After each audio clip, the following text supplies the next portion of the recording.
self-sustainability.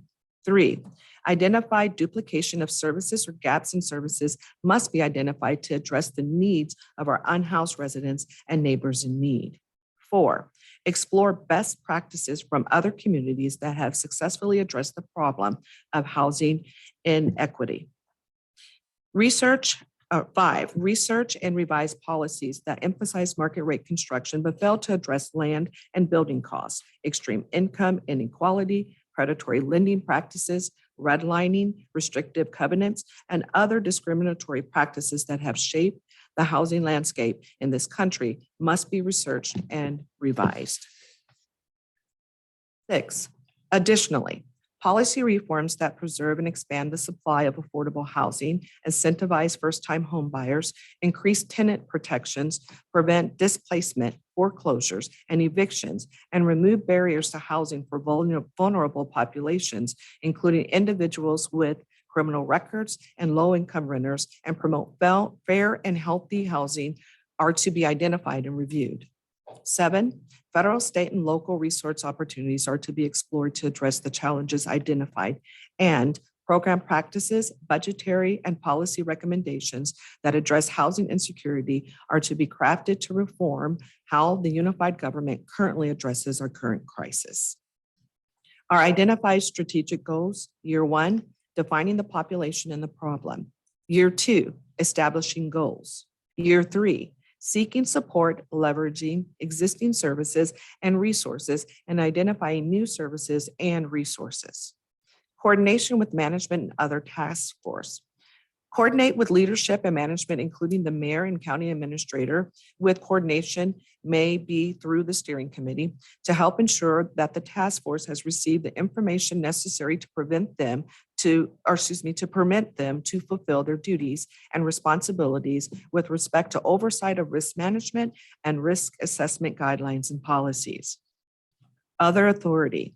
Make such recommendations with respect to any of the above and any other matters as the task force deems necessary or appropriate. Have such other authority, duties, or responsibilities as may be delegated to the task force by the mayor.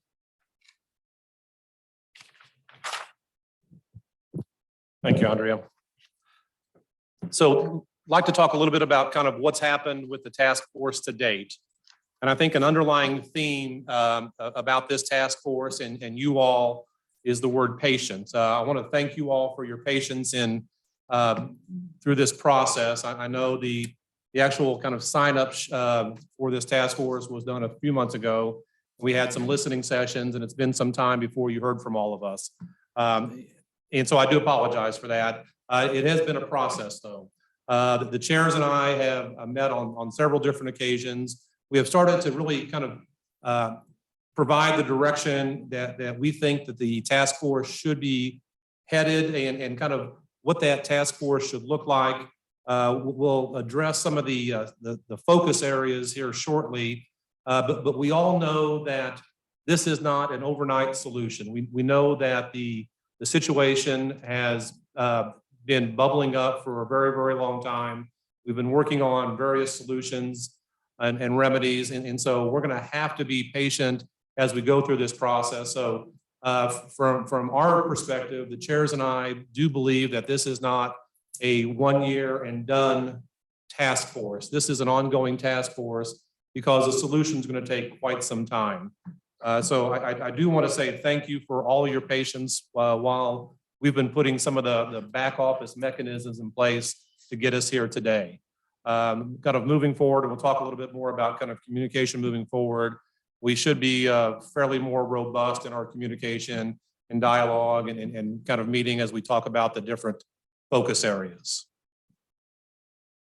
Andrea, when she was reading the charter, had mentioned the focus areas that we would like to address. And just as a refresher, those 3 main focus areas are resource and asset mapping, housing, and systemic change.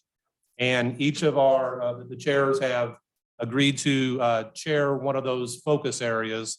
So Evelyn, if you would please talk about the resources.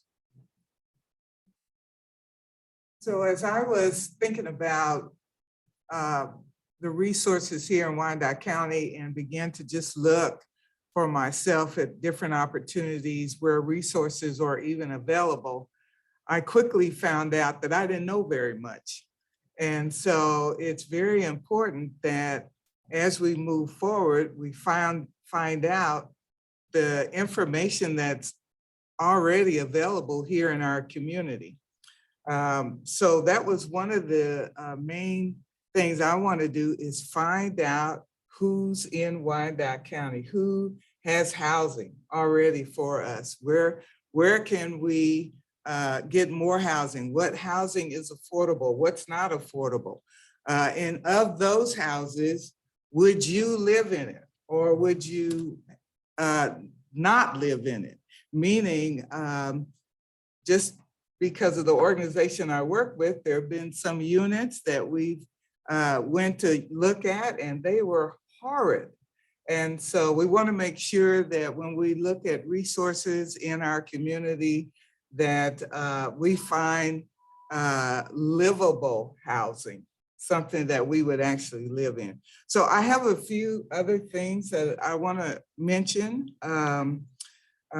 One was with Andrea just pointed out, we'd like to look in other cities to see what are some other successful models for housing. The Unhoused, even on the Kansas City, Missouri side, they have a shelter for the homeless. There's not a shelter here for women and children on the Kansas City, Kansas side. That's something we could look at and begin to come up with some ideas maybe in that arena. I've looked at some of the mental health resources, because everybody that's homeless does not want to be housed. I didn't know that until I actually talked to some of the homeless, and they didn't want to follow rules. Just about everywhere you go, you got to follow rules, you got to do this, you got to do that. So we wanted to come up with some different solutions and ideas, even for those who do not want to be housed. But when it comes to extreme weather, like extreme cold or extreme heat, then what do they do? Then what are some options? These are resources we can find out and identify. I could get into the weeds on a whole lot of different things, but I don't want to do that. I'm just going to kind of keep it all up at the top. So I mentioned housing options. There are housing options for those who make more than a livable wage. But when it comes to affordable housing for those individuals who live in our community with several children, and they're making $12, $13, $14 an hour, their options are very, very limited. So these are some of the things we want to begin to explore and look at. And even after they get housed, how can they maintain it with BPU bills and gas bills and food, clothing? They're just, I love what Tom said earlier about the intersectional challenges. So there's more, because a lot of times we've been able to get people housed, but then they lose it after 2 or 3 months because they can't afford the BPU bill or other bills. So we'll take a look at all of that as we work with the rest of the community and our other chairs here. And we will come up with some solutions. I'm very hopeful that we can help individuals in our community with housing and those who are not housed. Thank you. Pastor, would you talk about your focus group? Sure. Another area that we've mentioned here, my area as co-chair is going to be housing. In the purpose of the charter, it talks about assessing local housing costs. So that's going to be my co-group. That'll be the area we look specifically at. I keep hearing, and I really like, and our steering committee has talked about this a lot before. What we're trying to discover is not just housing. There's all kinds of housing out there. What we're wanting to discover and develop is affordable, livable housing. Just as has been mentioned, I work with people that if you went to their house, they shouldn't be living there. And there's organizations that are actually renting these houses to these people.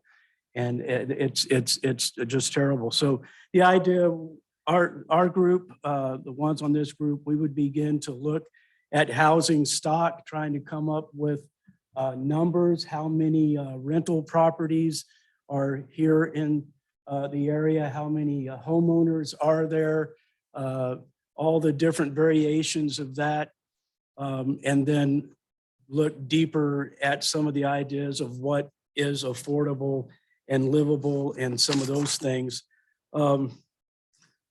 Had a couple other things marked here. I think you've already noticed, and we've picked up on a lot of it, is it's really hard, at least I'm struggling right now to, is this my area or is this your area? And we've talked about it. It's going to be so interwoven. So my group, we're going to focus, at least in the beginning, on identifying the housing. What's out there? What's out there? How does it meet the needs that are out there? Is there a housing shortage? Or is there plenty of houses, but the problem is affordable livable housing? So we'll start there, the nuts and bolts, the numbers of housing in our area here. That's it. Yeah. I'm going to talk about systemic changes. Our task force will cover that or issues. Everything has to do, like we said, the resources. What are the resources that are available for individuals who are houseless? Where are the affordable housing? Why is that stock so small? All of those things, like you said, is interchangeable. And what we're going to talk about in our group, our committee, is we're going to look at all of the reasons why those are the issues, right? Is there income inequality, predatory lending, redlining, restrictive covenants, and other discriminatory practices that are occurring? And what can we do to address those? When we talk about building affordable housing somewhere, how does that work? Can we get it done quickly? What's the zoning for that particular area? What are things that may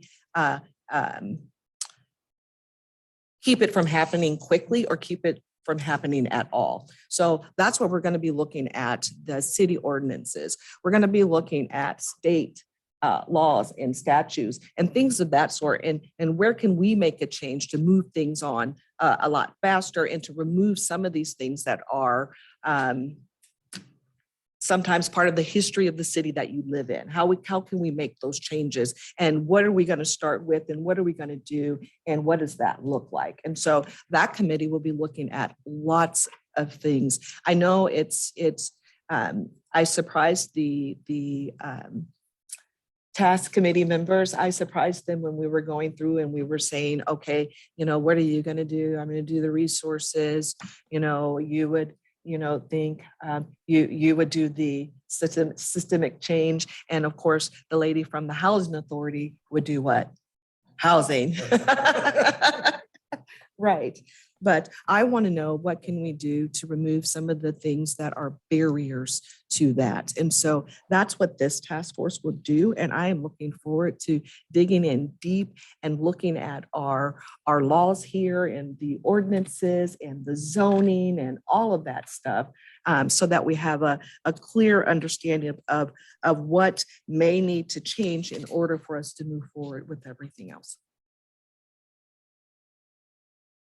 Thank you very much. Just as Dr. Hill had mentioned, we do have a movement afoot. There's 104 of us individuals, community individuals, that signed up for this task force. We've talked about the three specific focus areas: resources and asset mapping, housing, and systemic change. And to get 104 people onto 3 committees or 3 focus groups, that's a little bit cumbersome. So there's going to be a fourth group that we'd like to invite folks to participate. And I'm going to run that. It's going to be interdisciplinary support. We talked you heard a lot about the research that's going to be required. And there's just going to be a lot of work that needs to take place that my group can help support these other 3 groups. So we'll be sending out some information about that. I do want to make one last comment about the focus groups. Nowhere did you hear about funding. Nowhere did you hear about funding. We know that these programs are going to require resources, fiduciary, product, housing, and money. But money's not going to solve all of the problems. We need to get to the systemic root of some of the causes. We need to know what the current asset mapping is for Wyandotte County. And so that is not the focus of this task force whatsoever. We do not have any fiduciary responsibility. We have no budgetary responsibility. There are no dollars that we control. This is a community effort to start to understand and bring together all the different work that everyone else has been doing. So I just want to point that out. In an effort to make a little bit of sense of how we split up into some of these focus groups, Dr. Hill has put together a wonderful online survey, and she's going to talk about that right now. Okay. I can do surveys if they're short and sweet. So I think this survey may have 5 or 6 questions. Is that good? And most of them are multiple choice. They're really easy. And the last question just asks for your information. I think it requires your email twice because oftentimes we can't, you know, we have an email, but then we switch it up, or if you have a couple of emails or something, you can do it like that. So I think the survey will be good. It asks questions like, what time would you like to meet? Morning, noon, or night? You know, something like that. Super simple. It asks a question, which committee would you like to be on? Resources, systemic change, housing, or interdisciplinary, or none of the above. Isn't that good? So that's the kind of survey it is. It won't be burdensome or cumbersome at all. Just fill that out and get that back into us, and we appreciate it. We're going to email that out to everyone. And then I was going to double back on the survey. When you're picking your committees, it does ask you to put in order 1 through 4, I think, and 1 being your first choice and then everything else after. When will that email be sent out? So I'm going to send that out, I would say on Monday, so that I can get everybody into that survey and get it out. Excellent. Yes. Yes, yes. So we're about done with our formal presentation. We just want to talk a little bit about next steps. So Pastor, if you want to talk a little bit about next steps, please. Yeah, so just so everybody understands, if or let's say when the email goes out Monday, as best as you can, if we can have all your responses back by the following Monday, then our co-chairs here, we will begin to go through that information. Give us a couple of weeks and we should have it kind of divvied up as to who's wanting to do what. And then from there, we would begin to contact you all and put our co-committees together. So we're looking, all in all, from this Monday, we're looking at another 3 weeks, hopefully max, before we can have all our groups divided up and ready to go. So.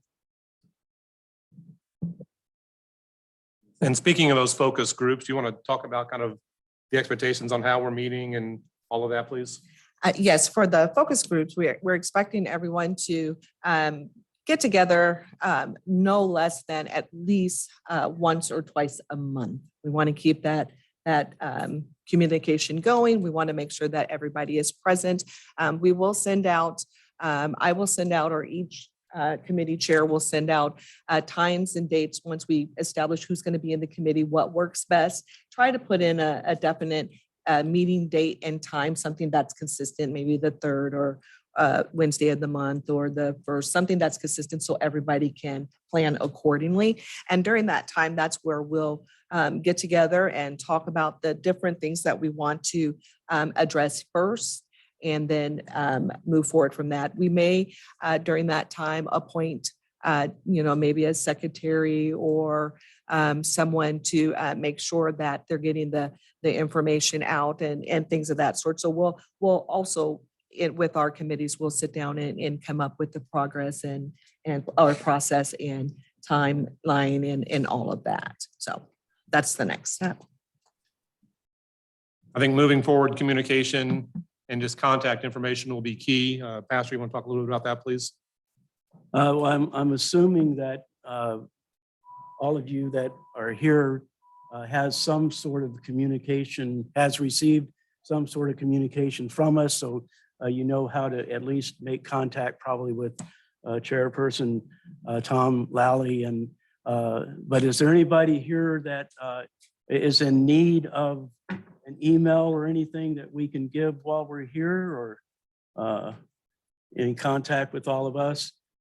Please. Need to be added to the list.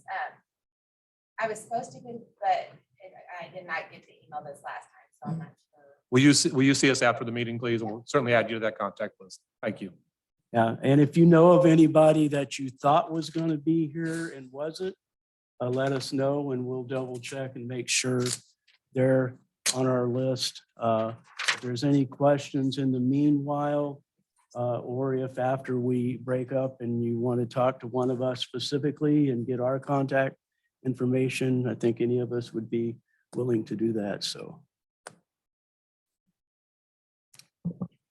Dr. Edwards, is there anything from the mayor's office that we need to be doing, or would you like to say a few words? No, you all are right on target. Just establishing those dates so that we could do better about being of support in getting your room reserved and getting the IT support that has been so helpful. And we thank them for making themselves available to us today. We want to continue, and I'm certain that you all appreciate having the hybrid opportunity moving forward. So we just need to confirm that that is what you want to continue to do so we can continue to be of support to you in that vein. Thank you, Dr. Edwards. We have a little bit of time left. Are there any questions about what you've heard today? Any questions from any of the chairs or any about the focus groups that we've discussed? Did everyone receive at least one email within the last 2 weeks, at least with this meeting date and some of the logistics? Well, but everyone else did? Okay.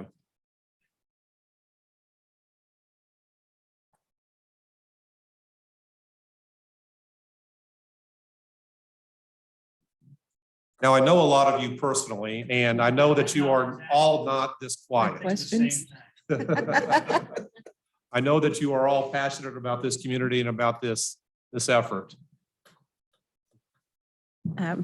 Mr. Lally, I just want to tell you that I'm really excited. Sometimes you can sit in a room and you feel like you are exactly where you need to be. And I can say that today is one of those days. We have a representation of an outstanding group of people in this room. And I believe that there are so many resources and so many opportunities in Wyandotte County. And if we could just find a way to connect all of them so that everyone is working together instead of in so many different directions, we have it here. We just need to pull it together and make the best use of the resources and of all of the people that we have. Great. Is there anyone online that would like to have a few comments? Hey, not Tom, online, it's but- Marqueia. Oh, We can hear you, Marqueia. sorry. I can defer to the first person and go after him. Yeah, I'll go ahead. I'm not online, but there's 18 people here in the room right now, give or take a few. Of those 18 people, 4 people of color. Wyandotte County is one of the few majority counties in the state of Kansas. We need to do a better job of recruiting and telling people, hey, this committee exists, and working with the centro, seeing Working here in downtown KCK, seeing the majority of people who come to us are people of color. I think we do a better job of recruiting and getting more people of color on this committee. That was my same comment about just the diversity of the group, and also having people who are impacted by the issue at the table, I think is really important. The other thing that I would really like to see us consider is that we have a dire, desperate need for emergency solutions to houselessness in the community. And so I would really love for us to have a focus area. And I'm hoping that I'm understanding when you say focus groups that you mean like working groups that are focused on a particular topic area, as opposed to a focus group like you would do for a, like, you know, which Pepsi or Coke you like better or whatever type of thing. We are not interested in your soda. No, it's exactly what you're talking about. Very hard working group. Okay. Yes. Okay. But I do think, you know, there's a funding opportunity from the federal government that our community is eligible to apply for and potentially could get additional resources from to address some of these, you know, imminent, like emergency concerns that we're dealing with, emergency concerns that we're dealing with. But we have a public health human rights crisis on our streets. And I think that, you know, there's a dire need for more urgency around the issue. And so, you know, I'm delighted to see all of these different big brains in the room that care about this problem. I just simply feel as though we need to move faster in terms of, at a minimum, finding out what kind of resource capacity we have to provide emergency temporary accommodation for people, get women off the streets and into safe accommodations as quickly as possible. We've got children living outside in the woods in this community for the first time that I've ever seen in the years that I've been outreaching in Kansas City. And I mean, I'm typically not a person to be an alarmist, but I'm being an alarmist right now because times are real crazy out there. And I think we've just got to move faster. Yeah, and I would echo that, Marqueia. This is Rob Santel. I've been a street outreach worker in Wyandotte County for over 5 years. And in the last 2 weeks, I've encountered 3 different families with kids under the age of 18, and I have no idea what to do. And that's a problem. And we also, I would say within this group, our purview with those immediately pressing needs, we have to have a solution for what we're going to do this winter. We had 275 different people that came to our cold weather shelter this last winter in Wyandotte County. You're talking about the diversity. The majority of those persons were persons of color. And so we have a huge disparity even within the population that we're serving of persons of color. And so we need to do things immediately too, along with those systematic changes. So how can we do concurrently with the immediate stuff as well as those long-term systematic stuff? And I would just also encourage us, there's a lot of work that has been done and is currently being done, and make sure that we're pulling in those other groups that are doing the work as well to make sure that we aren't duplicating work or competing for work, but we're all doing it together so we don't burn each other out, and make sure that we're all on the same page doing the same work because people's lives are at stake. I'm wondering if one of the committees can be like an urgent, something along the lines of urgency, because it's true. There is definitely a need that needs to be done now, and not next year, not in a few weeks. It needs to be done now. So for example, at the center, we pay for rental assistance. We pay for any kind of emergency assistance. In many cases, we pay for a hotel. And in Wyandotte County, we even have a lack of cheap hotels to house our population. And we're looking at North Kansas City, we're looking at Missouri, instead of keeping the money in our community here. So that's something that we need to look into. And if that can be a committee, sign me up. I wanted to echo that. I'm Jessica Smith. I'm the McKinney-Vento Homeless Liaison for the Kansas City, Kansas Public School District.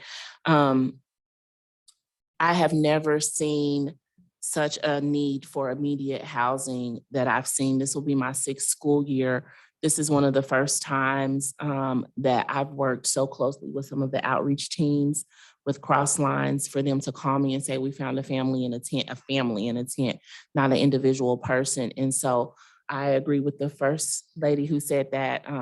I love all the task force. I love all the different things we're trying to address, but there is nowhere for families to go right now. and we tend to work in silos. I had no idea Central could help with hotels. I do know some organizations that can, but I had no idea Central can. Hotels are a minor, tiny little Band-Aid for most of our families. Rob and I was just talking about that earlier, but there is nowhere for our families to go. And I cannot express that enough, how I got a call from a crying mother yesterday for her and her 3 babies, and they had to leave where they were at because where they were doubled up at was public housing, and she can't have her godmom get put out of public housing because she had to be there. And the only reason this young lady was homeless was because she saw someone murdered in her home and she couldn't walk back into that house. And so I say these because I see that every day. I work with these families one-on-one. And I know a lot of us in this room don't always work with families in the same way, but that's all I work with is families. And to have a mother cry and say, I have nowhere for my babies to sleep tonight, and to have Rob call me and be in a disbelief and a loss for words because we have absolutely nowhere for families to go is extremely disheartening, and it's extremely sad. And our community has too many resources for us to have families who are trying and have nowhere for them to go. Ladies and gentlemen, I thank you for that. Marqueia, thank you for chiming in online as well. I don't think any of us are immune to the urgency of a lot of these issues. We could all be here for the next week and talk about multiple urgent issues. At some level, we have to focus. And I think this committee has looked at all those different opportunities and said, you know, everything that we're going to do for this task force is going to be ultimately about the systemic change, so that this conversation that just took place about the urgent needs is mitigated, is that we don't have this conversation next year or in 5 years. I would like to recommend that we maintain our 3 focus areas, and within that there could be kind of offshoots of that. But I know that Crosslines and USD 500 and El Centro and Avenue of Life and a lot of other agencies are working on a lot of these things. And Rob, you had mentioned some of the other groups that are working on some of the urgency of it. I would like to kind of maintain kind of that continued path and those relationships with some of those other agencies and other groups as they're working towards those urgent needs, and kind of maintain the focus of this task force with what we laid out today. That's my opinion. I'll open the mic to the other chairs. This is, and we're talking resources, so this is Dr. Hill's area. I would propose, first of all, having spent 20 some years in the inner city and surrounding areas of Kansas City, Kansas, I know what you all are facing, and I'm out on the streets every week meeting these same people, and it's heart-wrenching and heartbreaking. As one of the co-chairs, although mine is housing, but again, I could see this immediate emergency issues affects all 3 of our committees. So as the co-chair of housing, I would be willing to say that as we put these co-committees together, that I would work very hard to focus really hard on where can we make immediate change. Work that very hard. Once we look at housing and we discover something that we didn't know exist, how quickly can we turn that into something to where we're getting people off the street, families in the housing? The same way with resources. As we begin these 3 areas, systemic change, if we discover something, how quickly can we change that? And so my suggestion would be for us to work together, give us a chance, but us as the co-chairs make the commitment to you that this will be our extreme focus in our focus. You know, within housing, to stay focused on where can immediate change be made. Is there a place that we can figure something out in some of these emergency issues? And because we are looking at a really big picture, And what we don't want to happen is that all these immediate needs get lost in the woods. We got to figure out how to do both at the same time. So that would be my suggestion. I'd be open for comments on complaints or whatever. Pastor, this is Wesley from the health department. I appreciate you saying that. You know, I was listening to our colleagues here who work with unhoused and homeless people. And it strikes me that I know we've talked about the assessment being a big part of the beginning of this process, just understanding the conditions the housing conditions that we're facing as a community. And it strikes me that there's different areas of housing that require that have different understandings and different levels of assessment. I think in this space, we've mentioned housing stock, like the idea of like, what is housing stock in the county? That's a great question. That's a big question. I think it deserves looking at it and understanding it. What's the quality of housing? And then there's another question, which is what's been brought up, which is, what's the status of emergency sheltering services for people in our community? And I don't want to make it sound like that's a simpler question or that's a easier question, because it's not. But it is certainly one that there's people who have been speaking, in the time I've talked, been involved in housing. I've heard people bring that up a lot. And I think there's been a lot of thinking about it, and I'm sure there's more assessment that could be done, but I know there's been conversation and there's been, thoughts and planning and things that have happened in that space. So, kind of as we're thinking about assessment, I wonder if there's a way to kind of isolate a little bit, some of these issues from each other.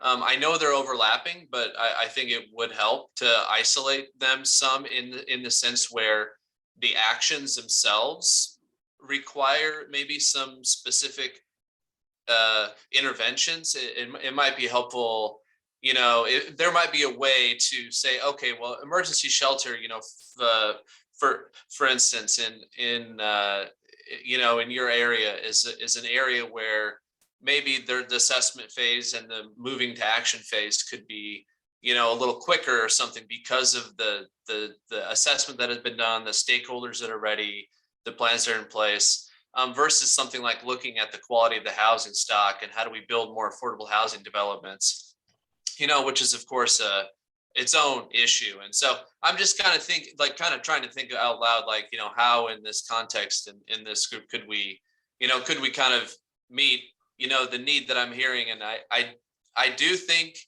I guess I'll end by saying that we are probably approaching a recession in this country. I don't want to be a naysayer, but there are some things that are happening with interest rates and things that rent is moving up across the country. And I don't think that I think this is going to put pressure on a lot of these issues that we're looking at, but maybe none so urgently as people who have nowhere to stay at all. And so just maybe another reason if there's a way in the process to kind of fast track and consolidate some of the planning and action, I'm just thinking I just felt and heard that people were speaking on that as like, we should really move on that a little more quickly. It might be more urgent for someone who has nowhere to stay than, for someone who maybe is like, okay, I'm going to have to live somewhere worse. And so trying to triage, I guess. Hey, Wes, I'm sorry, I'm going to cut you off there. We're No. approaching, sorry. I want to give an go. opportunity for the other co-chairs if they have any comments. My comment is, I just want everybody to understand that this task force does not remove the urgent need that's out there. We're all sitting at this table right now and we're talking about the urgent need, what needs to be done. You just realized that there's services down here. And what I want to make sure that we understand is that communication outside of this room is important too, that we partner together. We know who has what resources. We can get together outside of this room to address any issues that we see, especially if we know that it's urgency. We're not saying that the task force is going to, we're going to drag our feet and things that need to be done, we're going to put it on hold until we get to where we need to be. We still are all here at the table with the same needs and expectations. And if there's an urgency, we can still talk about these urgencies and the resources outside of here to address those issues.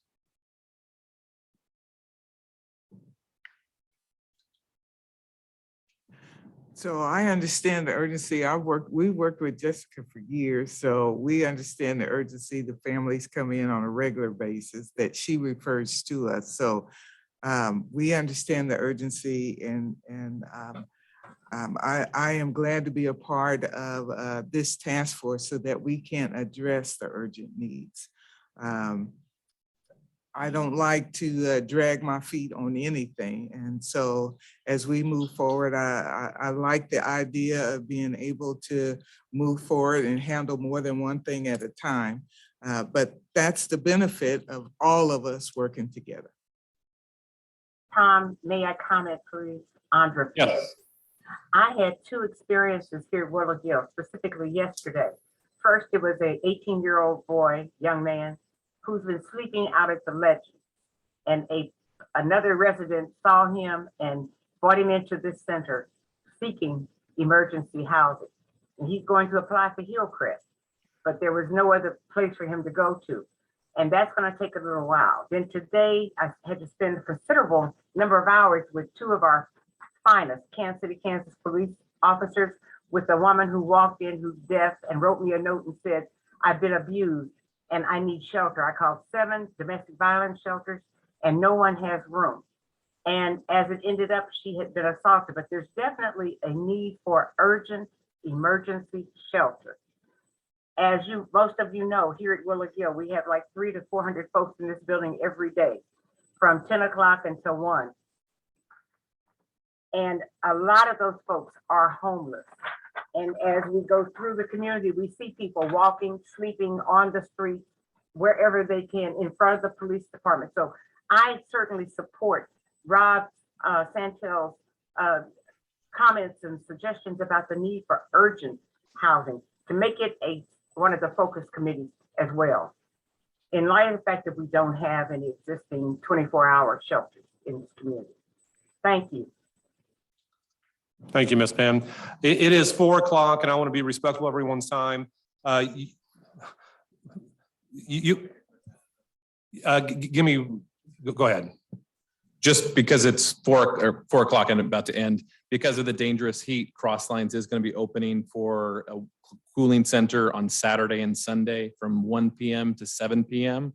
I think it might be one of the only places in Wyandotte County for people to go that are experiencing homelessness. So from 1 p.m. to 7 p.m. Saturday and Sunday. We have passion in this room, and this passion is going to solve a lot of problems, both short-term, urgent, and systemic change. I thank you for your patience in getting from signing that Google form several months ago to here. I thank you for your patience for sitting today and doing mostly listening. I assure you that as the task force, as the focus groups get moving, you will have your voice and participation. Thank you, everyone that's online. We're going to go ahead and close that out. Everyone that's here, if you want to pass out cards and continue to visit, we sure can stick around. Thank you, everybody. Thank you all. Thank you all.